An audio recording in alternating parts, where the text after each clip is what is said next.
यादको सन्दुक भर्खरै अङ्ग अङ्ग छोएर निस्किएको छ धुवा।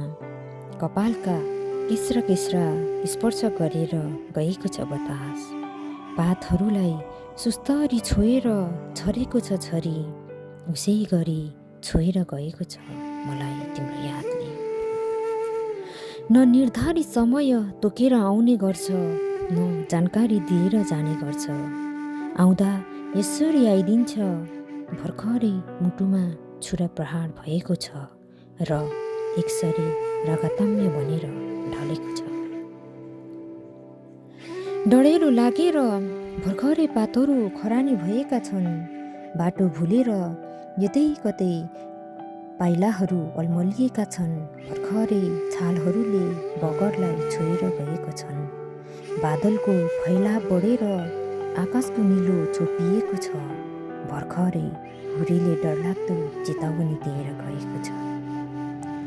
यसरी नै पटक पटक विक्षिप्त हुन्छ मन। अन्तत म भित्रको मले मलाई प्रश्न गर्छ, यति खतरनाक यादहरू पठाउनेलाई आखिर यति धेरै याद किन गर्छस् त?